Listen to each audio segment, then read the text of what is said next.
Hello everyone, welcome to daily current affairs. चलो शुरू करते हैं आज का current affair. First question is, प्रतिवर्ष विश्व थायराइड दिवस का आयोजन कब किया जाता है? 25 मई को। इसकी शुरुआत सन 2008 में की गई थी। थायराइड ग्रंथि मनुष्य के गले में होती है और थायराइड ग्रंथि मनुष्य के शरीर की सबसे बड़ी अंतःस्रावी ग्रंथि भी है। 24 मई 2022 को किसे विश्व स्वास्थ्य संगठन का महानिदेशक चुना गया है?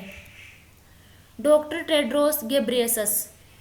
विश्व स्वास्थ्य संगठन की स्थापना 7 अप्रैल 1948 को हुई और इसका मुख्यालय जिनेवा, स्विट्जरलैंड में है। डॉक्टर टेड्रोस को 5 वर्ष के लिए दूसरे कार्यकाल के लिए चुना गया है। विश्व स्वास्थ्य संगठन में कोई भी महानिदेशक 2 बार पद पर रह सकता है।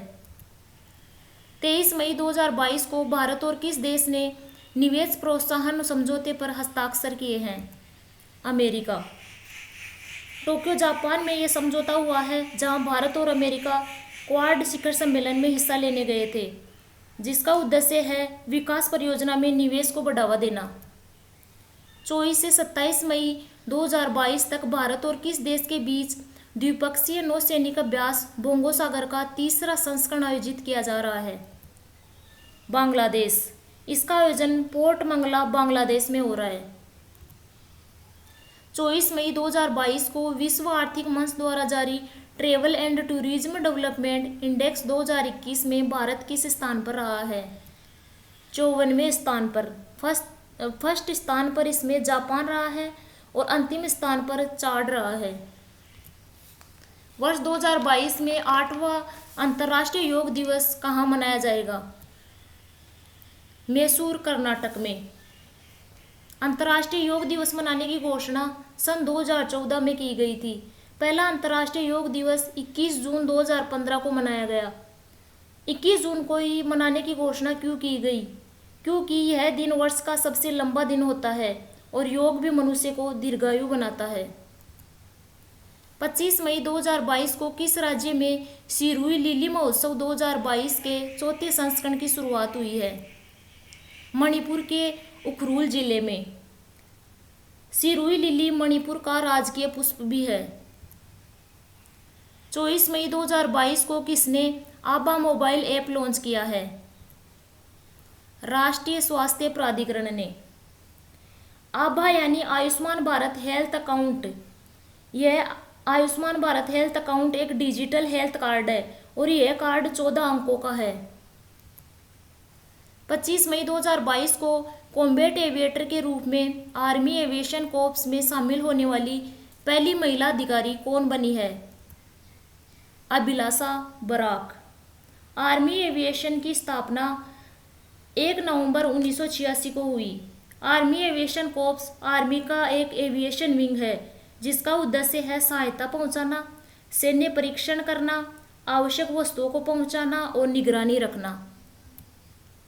हाल ही में किस राज्य सरकार ने अपने सभी विभागों में आउटसोर्स कर्मचारियों में महिलाओं के लिए 33% आरक्षण का आदेश दिया है? कर्नाटक।